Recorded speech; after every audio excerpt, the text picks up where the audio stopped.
feel that being on Mayhem Fest has like widened your exposure a lot more, or yeah, you're totally. just getting a lot more feedback from fans that never heard of you? Absolutely. I mean, this is the best thing that we could have done. It's amazing. I mean, we're playing to anywhere from 5,000 to 10,000 people a night. Yeah. Every single night. We're basically the headliner. Us and Under Oath are the headliners of the side stages, and we close. So, you know, it's killer. We're playing to so many people. We're meeting so many people who are seeing us for the first time. And, you know, I talk to kids every day. You know, we do a signing every day. Oh yeah, at the Rockstar tent. And every single day, kids come up like, dude, I just got the blackening a week ago. This is the first time I've ever seen you. You know, like a 14-year-old kid. So yeah, it's like that's this awesome. is what we want. You know, it's like those are, you know, that's who we want. The feedback to our you look music. for. It's like Yeah. young kids, or that's who's listening to brutal music. You know, And a lot of times they're not exposed to it because of, like you said, you know, commercial radio, MTV. They're just, you know, they're more worried about making fucking stupid TV shows. You know what I mean? Like, you know, the Rock of Love, whatever they do, man. That's all. It's it's good that they brought the Headbangers Ball back, I guess. Yeah, You gotta look for some positive. They've actually been playing Halo a lot on MTV too, on Headbangers Ball and stuff. So we're pretty stoked about that. Mm-hmm.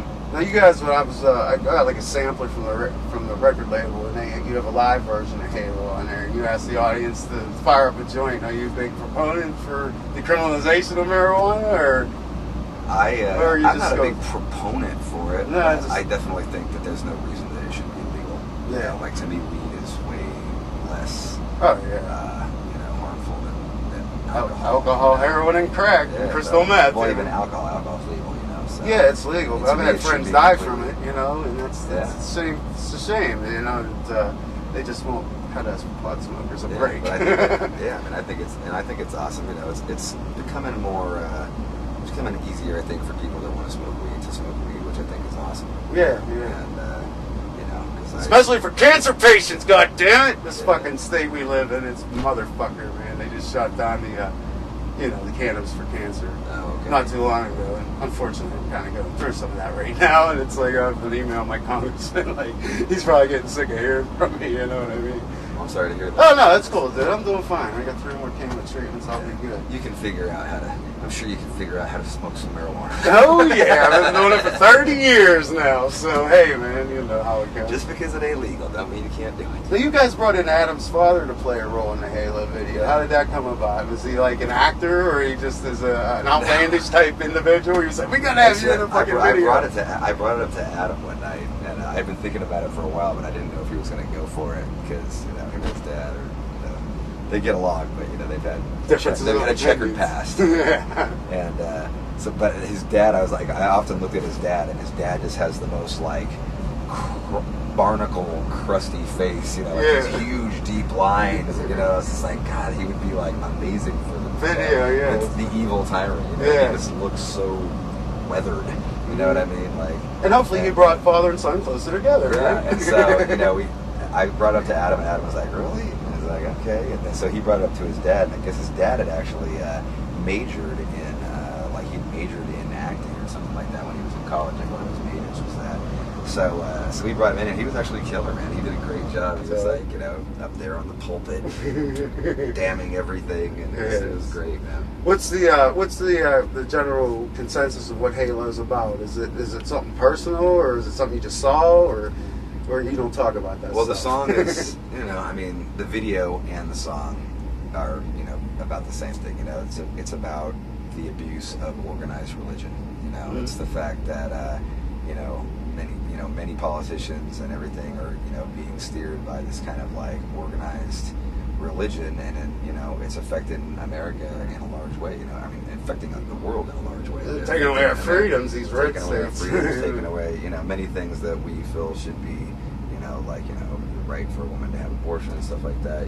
So just a lot of things. It's a negative influence in our opinion. And we're supposed to be a free country. And not to say that being Christian is a bad thing, but it's the organized religion and the abuse of power. And so they get this high and pious, so that's what the song attitude. The song is about, or the video is about you know, this evil tyrant who comes to power, and he's leading all the people, and he's you know, steering the world, and everybody's like getting into him. And there's our lead is a girl, and this girl finds this book, and the book is called Blackening. And the book, you know, she opens up, and inside this book called The Blackening is all this stuff about what the leader is really like, you know, which is different than what, you know, people are believing him to be. So, you know, long story short, she confronts him, and you know, and whatever. A huge battle ensues, and basically everybody dies, and the leader lives on, and unhappy ending. You know? And it's kind of like how things are today. You know? Kind of sounds like that Left Behind series. We didn't want to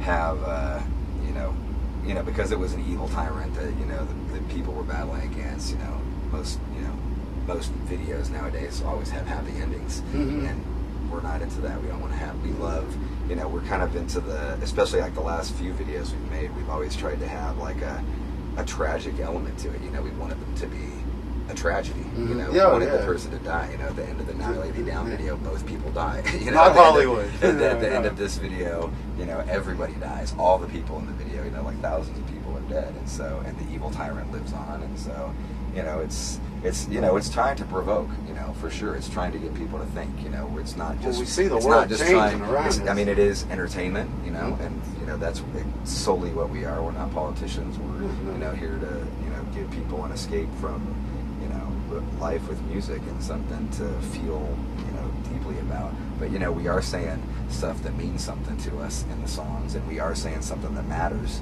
and you know, so there is some girth behind what we're presenting in a video.